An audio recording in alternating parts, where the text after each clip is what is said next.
ओम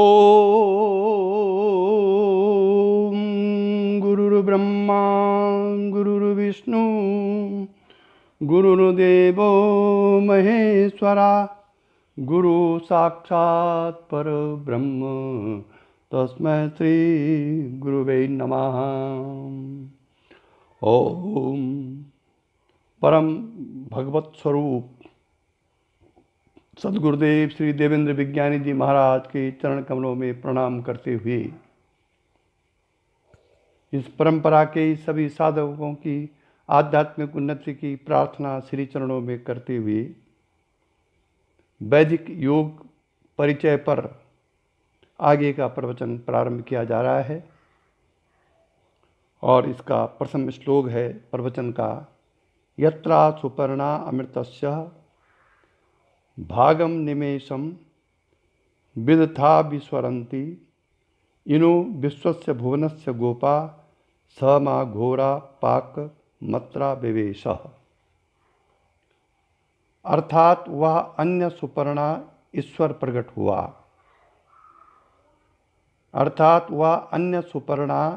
प्रकट हुआ, इसी आधार पर कहता हूँ कि इस देह रूपी वृक्ष पर दो सुपर्णा बैठे हैं। सर्वव्यापी ईश्वर का प्रवेश करना उसका परोक्ष से अपरोक्ष होना है।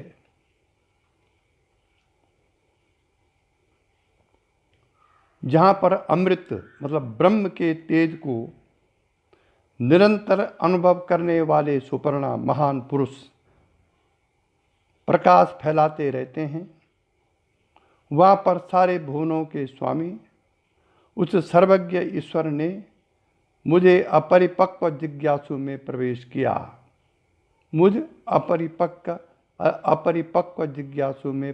किया, यस्मिन् वृक्षे मद्वदा सुपर्णा निविशन्ते सुवते चादि विश्वे तस्य दाहु पिपलम स्वाद अग्रे तन्नोन सदया पितरन न वेदा। क्या अर्थ हुआ इसका? जिस वृक्ष पर मधु के खाने वाले सुपर्णा रहते हैं और सब पर उसका प्रकाश डालते हैं, उसी सुपर्णा के बारे में पहले कहा गया है कि पिपलम स्वादति, स्वादो फल खाता है। जिसने पिता परमेश्वर को नहीं जाना उसे वह मधु नहीं मिला। ये वेदों की ऋचाएँ हैं। यद गायत्रे अधिगायत्रम हितम त्रष्टु माध्वा त्रष्टुम निरत तक्षत यद्वा जगत्याहितम पदम या इत्तद्वस्तु अमृत मानसु। गायत्री से संबंधित जो गायत्र पद है, त्रष्टु द्वारा जो त्रष्टु पद प्राप्त होता है, अच्छा जो पद जगती द्वारा जगती में लक्षित है, उसे जिसने जाना है वह अमृत तत्व को प्राप्त हुआ।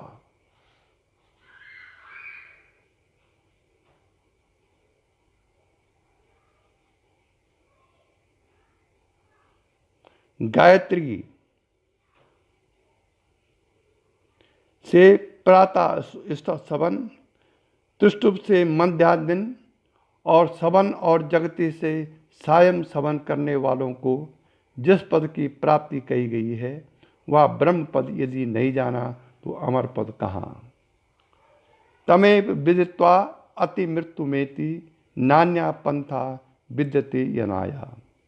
यहीं इस भूलोक में यदि शरीर छूटने से पूर्व उसे न जान सके तो अनंत सृष्टियों के लोकों में शरीर धारण करना पड़ता है। ये वेद कह रहा है। अगर इसी जन्म में उस परमात्मा को नहीं जाना तो फिर कई जन्म की सृष्टियों में लोकों में शरीर धारण करना पड़ सकता है। ये इसका भावार्थ है। गायत्रेण प्रति ममीते अकर्म किरण साव त्रष्टुन्नेव वाक्यम वाकेन वाक्यम दुविधा चतुष्पादा क्षरेण मिमते सप्तवाणी।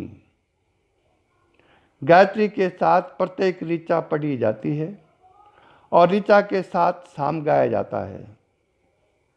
त्रैष्टुप के साथ वाक और वाक से द्विपदा चतुष्पदा अक्षर सहित सप्त छंदमय सब वेद के अनुवाक पढ़े जाते हैं। चारों वेद जो गायत्री, उष्णिक, अनुष्टुप, वित्रुष्टुप, बृहति, पंक्ति और जागती, इन 7 छंदों में छंदबद्ध है, गायत्री और त्रिष्टुप के आधार पर स्थित है। इसीलिए गायत्री के मंत्र की इतनी बड़ी महिमा है।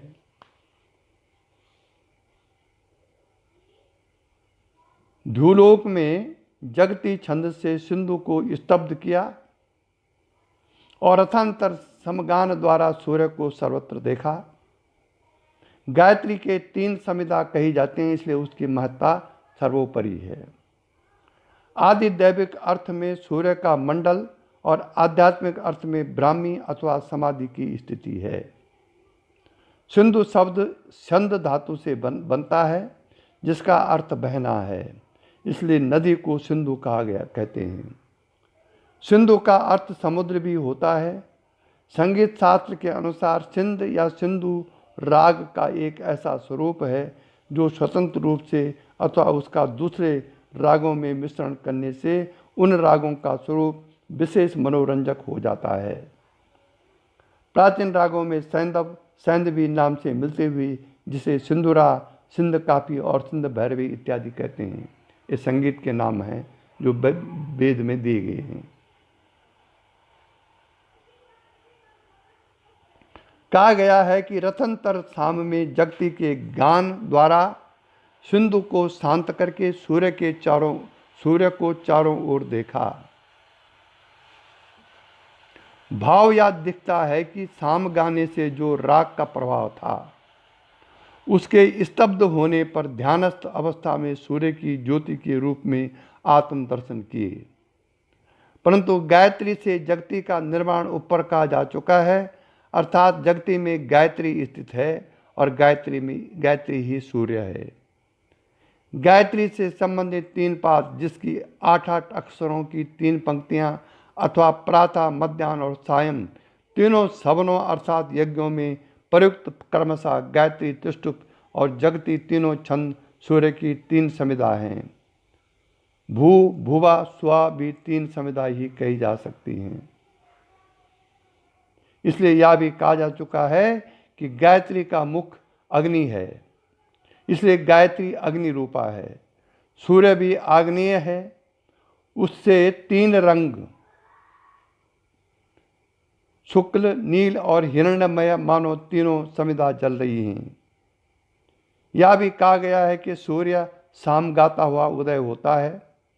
उद्गीत मतलब सामगान ही प्रणव है, अर्थात सूर्य ओंकार का गान करता हुआ उदय होता है।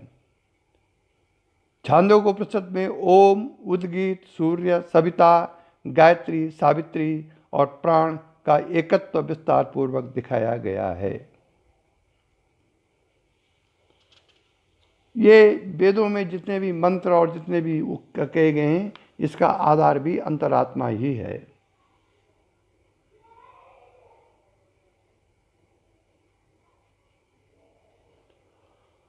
ओम, इस प्रकार से गाय के बारे में भी बहुत कुछ वेदों में कहा गया है।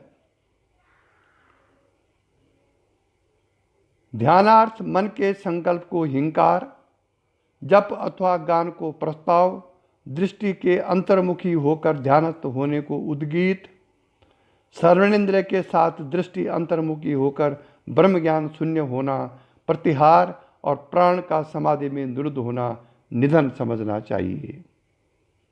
प्राण का उदय आत्मा से है और उसी में लय होता है। प्राण के लय होने के साथ साथ मन एवं इंद्रियों का भी लय हो जाता है, अतः इंद्रियों को भी प्राण कहा गया है। इसी अभिप्राय से कहा है कि गायत्र संप्राण में उपरोत है, अर्थात गायत्री की उपासना से प्राणों का उत्थान होकर समाधि में अमृत तत्व की प्राप्ति होती है। समाधि ही गाय से दुआ जाने वाला दूध है, जिसे पीकर साधक अमर हो जाता है। ओम।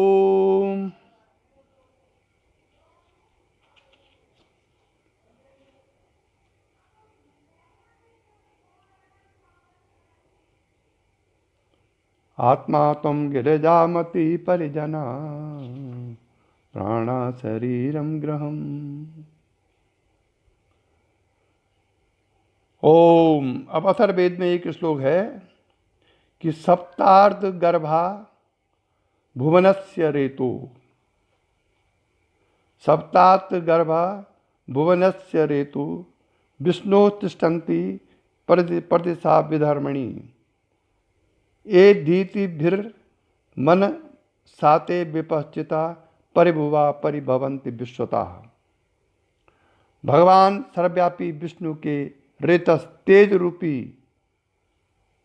3.5 कुंडलों से युक्त शक्तियाँ भुवन के विभिन्न धर्म रूपी व्यापार में सब दिशाओं में प्रतिष्ठित है। जो मनुष्य मन और बुद्धि से समझते हैं वह सर्वत्र सबसे सम्मानित होते हैं। ये कुंडलिनी शक्ति का वर्णन वेदों में किया गया है। ओंकार की अकार उकार मकार अनुस्वार 3.5 मात्राएं प्रकृति के सत्व रजस तमस और उसकी साम्य अवस्था तथा योगियों में कुंडलिनी शक्ति 3.5 कुंडलों वाली कही गई है।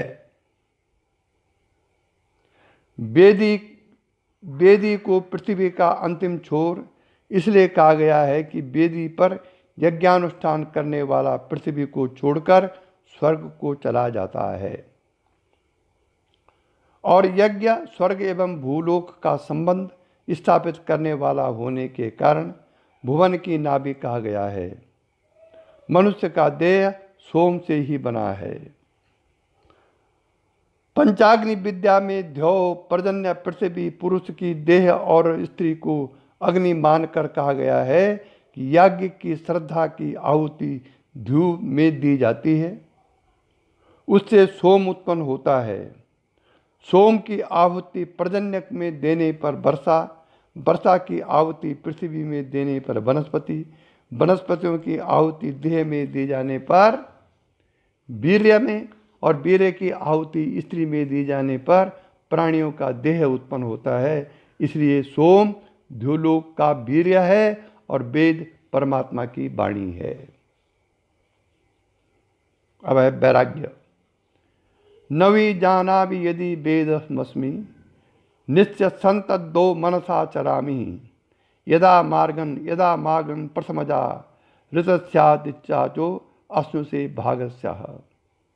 मैं विशेष प्रत्यक्ष अनुभव से रहित हूँ, नहीं जानता कि जो मैं हूँ अर्थात आत्मस्वरूप को नहीं जानता और अज्ञान में पड़ा मन के कहने पर चलता हूँ।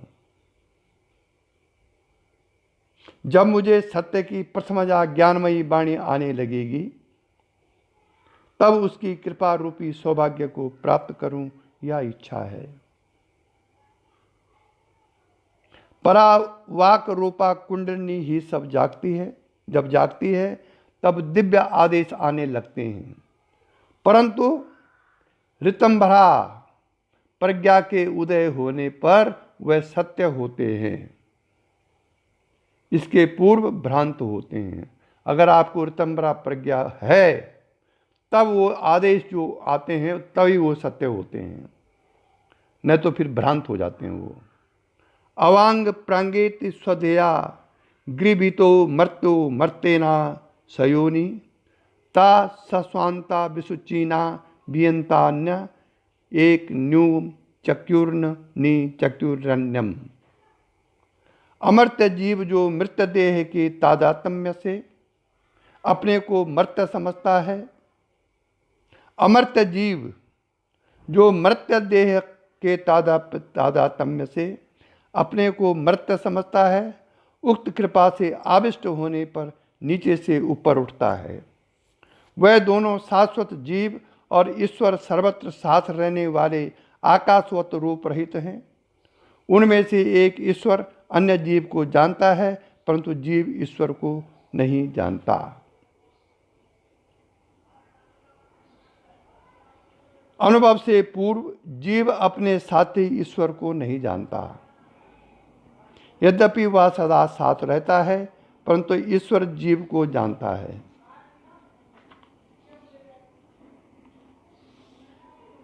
अब 4 प्रकार के वाक शास्त्रों में कहे गए हैं। अग्निहोत्र के निमित्त जो गाय पाली जाती है, यदि वह कभी कुत्सित शब्द करती हुई रंबाती है तो आगे की ऋचा से उसे घास पानी देने का विधान है। अंतर्याग में वाक को भी गौ कहा गया है। उस गाय रूपा शक्ति को जगाने और साधक की अनुभूति का वर्णन है। जैसे अग्निहोत्र में गाय को प्रसन्न करने के लिए इस ऋचा का विनियोग किया जाता है, उसी भांति वाक रूपी गाय को प्रसन्न करने को आगे की ऋचाओं का इस ऋचा से उपक्रम किया जाता है। अब अथर्ववेद की ऋचाएं, उसका अर्थ है अच्छी घास खाने वाली, हे हिंसा के अयोग्य गाय, सौभाग्य देने वाली हो और हम भाग्यवान बने। तू सदा तृण खाती रहा और शुद्ध जल पीती हुई इधर उधर विचर। ये ऋचा है अथर्ववेद में। अध्यात्म पक्ष में स्वाध्याय को घास और तप को शुद्ध जल समझना चाहिए। व्यावहारिक अर्थ में यह साधक को गाय रखकर उसकी सेवा करने और गाय का दूध पीने की आज्ञा अथवा आदेश है। ओम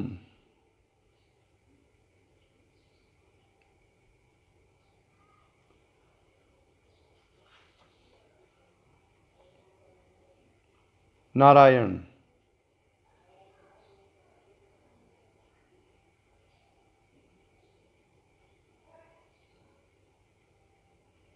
अथर्ववेद में एक ऋचा उसमें लिखा हुआ है कि मैं अपने चारों ओर गहन धुआं घिरा हुआ देखता हूं, इसलिए वह पर ब्रह्म ज्ञान की कुछ तुच्छ धुएं से आवृत है। शुक्ल बैल के सदृश उस ज्ञान के प्रकाश की किरणों को स्वच्छ देखने वाले वीर पुरुष श्रेष्ठ धर्मों पर स्थिर रहते हैं। क्या भावार्थ हुआ इसका? मैं तो अज्ञानवश परम ज्ञान को नहीं जानता, परंतु जो लोग धर्म पर स्थित हैं, कठोर साधन तपस्या करने के कारण वीर पुरुष हैं,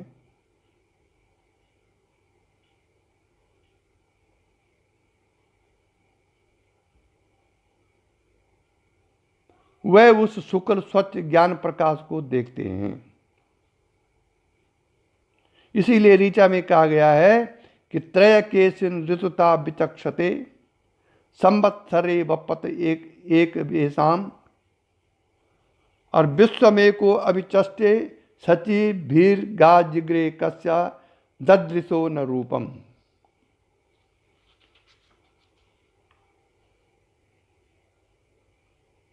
तीन अग्नियां बैखरी, मध्यमा और पश्चंती वाक, इसको अग्नि बोला गया वेदों में। बैखरी, मध्यमा और पश्चंती वाक अपने अपने समय पर दृष्टिगोचर होती हैं। इनमें से एक वर्ष भर विश्व में बीज बोती रहती हैं, एक अपने कार्यों से जानी जाती हैं, और एक की गति तो दिखती है, रूप नहीं दिखता। ये चारों वाक परिमित पदा हैं। उन्हें जो विद्वान ब्राह्मण हैं वह जानते हैं। उनमें से 3 छिपी हुई अपने स्थानों से हिलती नहीं है, और चौथी जो बैखरी वाचा मनुष्य बोलते हैं, 3 अंदर हैं।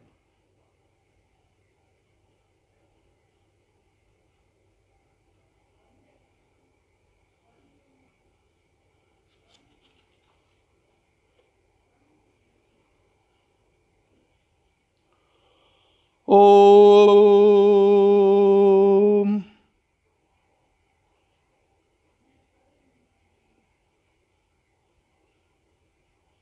तंत्र शास्त्रों में ने सानंदा के 2 वेदों के नाम अंजनी और व्यापिका कहे गए हैं। तंत्र शास्त्र अनुसार 9 के नाम ये हैं: बिंदु, अर्धेंदु, निरोधिका, नाद, नादांत, अंजनी, व्यापिका, समनी और उन्मनी। इनके नीचे ओम की 3 मात्राएं मिलाने से 12 होती हैं। उन्मनी को अंतिम निर्भीत समाधि माना है। योग दर्शन के अनुसार भी यदि अमनस्क अवस्था को अंतिम निर्भीत समाधि माना जाए तो प्रत्याहार सहित धारणा, ध्यान, संयम 4 भूमिकाएं होती हैं। पसंती, मध्यमा, बैखरी और ब्रह्म ग्रंथि, विष्णु ग्रंथि और रुद्र ग्रंथि 3 नाभियां हैं। इस मंत्र में प्रणव उपासना का संकेत है, क्योंकि प्रणव के जप के द्वारा ये अवस्थाएं प्राप्त होती हैं। प्रणव जप से परमात्मा में प्राणों का विलय होता है, इसलिए उसे प्रणव कहा जाता है। ब्रह्म अव्यक्त है। व्यक्त दशा में उससे सृष्टि का उदयास्त होता है। व्यक्त दशा में उसका एक सर्वव्यापी रूप सृष्टि का निमित्त कारण है और दूसरा अग्नि रूप उपादान कारण है। दोनों ब्रह्म के व्यक्त रूप हैं। इस दृष्टि से सब जगत ब्रह्ममय है। जगत में 7 भुवन हैं और देह रूपी भोगों का साधन युक्त जीव 6 लोकों का आवागमन करता है।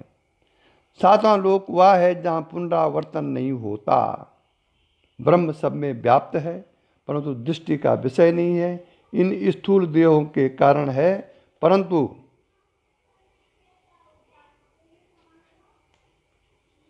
दिखता नहीं है। काल चक्र में फंसे हुए जीव और भुवन घूम रहे हैं। ब्रह्म को जानना चाहिए, वही जिज्ञासा का विषय है। इस सृष्टि का आदि कारण ई शक्ति है, जिसे गाय से उपमा दी गई है वेदों में। वह ब्रह्म तेज से गर्भ धारण करके सृष्टि करती है।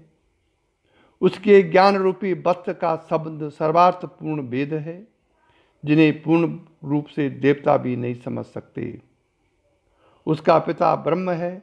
माता ई मतलब चेतना शक्ति और पालने वाली 3 माताएं इच्छा, ज्ञान, क्रिया शक्तियाँ और 3 पिता 3 गुण हैं। वह ज्ञान रूपी वस्तु को न जाने कहाँ जन्म देती है। भैर योगों से ब्रह्म ज्ञान संभव नहीं है। ब्रह्मज्ञानी पुत्र भी पिता के पिता तुल्य आदरणीय है। ईश्वर और जीव दोनों संयुजा सखा हैं। मुंडक को प्रसिद्ध है, साथ साथ इस देह में रहते हैं। ईश्वर को प्रत्यक्ष करके साक्षात्कार द्वारा जीव तद्रूप हो जाता है। गायत्री, त्रिष्टुप, जगती छंदों द्वारा जिस पद की प्राप्ति निर्दिष्ट है वह यही है। गायत्री छंद द्वारा सविता की सवित्री शक्ति का अपने में अवतरण करके उसे प्रत्यक्ष करना है, क्योंकि दोनों एक ही हैं। जीव ब्रह्म ही है। उसने प्रकृति के तत्वों से के बने देह से तादात्म्य करके अपने को मृत माना हुआ है और नीचे के लोकों से ऊपर और ऊपर के लोकों से नीचे आवागमन करता है। आत्मा पिता पुत्र में एक ही है। भौतिक अहंकार जब तक बना है तब तक विभिन्नता देखते हैं। यहाँ कोई किसी का पिता पुत्र नहीं है। देहों को माता पृथ्वी की ओर पिता द्यू है। जीव यज्ञ करके ऊपर जाता है, पुण्य क्षीण होने पर लौट आता है। पर ज्ञान बिना मुक्ति नहीं होती। जिसने उस ब्रह्म को नहीं जाना उसका वेद पाठ वृथा है। ऋचा उसकी क्या सहायता करेगी। जो ब्रह्म को जान लेते हैं वह वैसे ही हो जाते हैं। ब्रह्म अनुभव गम्य है, परंतु निर्विकल्प समाधि का विषय है। समाधि के लिए साधन की आवश्यकता है, जिसे सरस्वती के स्तन से उपमा देकर पान कराने की प्रार्थना की गई है। सरस्वती अदिति है। वह ज्ञान रूपा होने से परा, पसंती, मध्यमा, बैखरी चतुर्धा वाक के रूप में व्यक्त हो रही है। साधन के भेद जानकर ज्ञान यज्ञ द्वारा ब्रह्म रूप की प्राप्ति करनी चाहिए। ये शास्त्र का आशय है कि इसी जन्म में रह करके जीवन मुक्ति प्राप्त करके, परमात्मा की भक्ति प्राप्त करके अपने जीवन को सफल बनाएं, तभी जाकर के साधन का फल है। ऋग्वेद में एक ऋचा है कि प्रयुंजति दिव इति ब्रुवाणा मही माता द्वितिर्बोधयंतिम आबि वासंति युवतिर्मनीषा पितृव्य आ सदने जोहुवाना। यह ऋग्वेद का एक ऋचा है।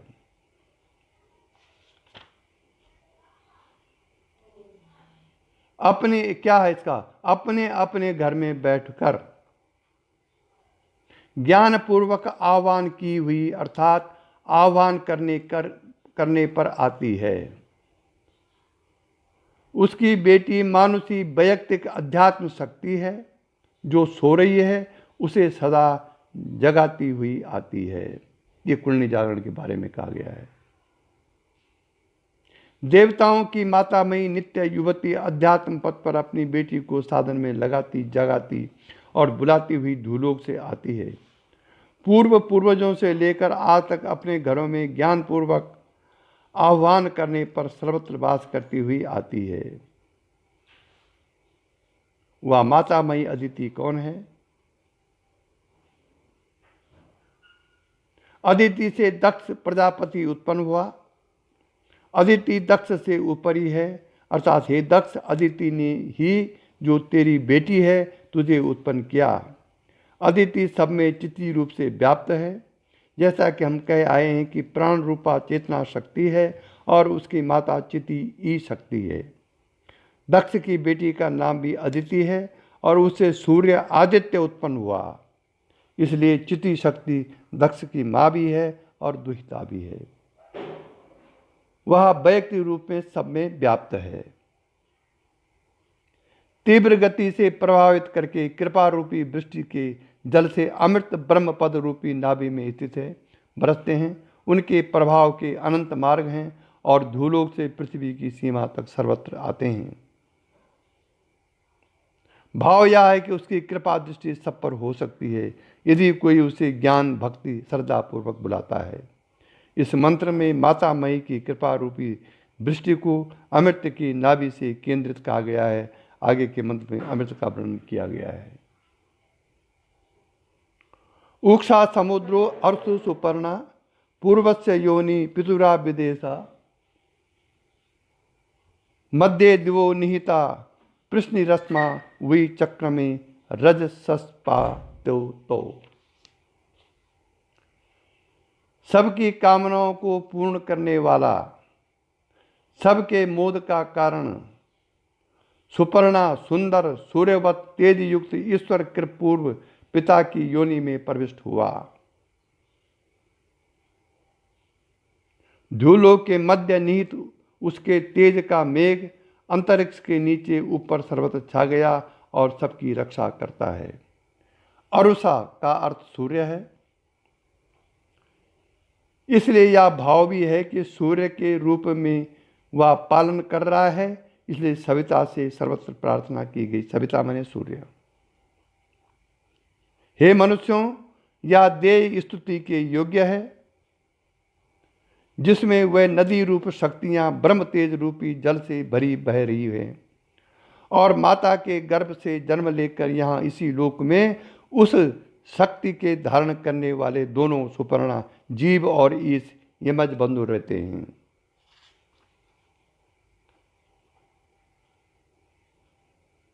जब बुद्धि की वृत्तियों का स्रोत ईश्वर की ओर बहने लगते हैं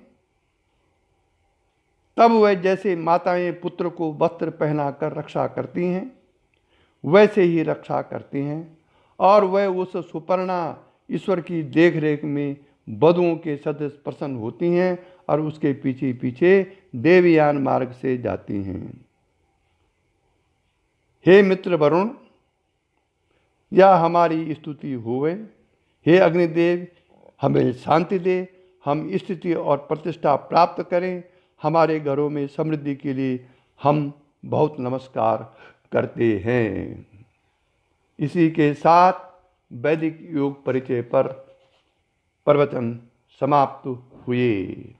यही दिव्य दृष्टि हमें दीजे भगवान, हो कण कण में निस दिन तुम्हारे ही दर्शन, तुम्हारे ही दर्शन।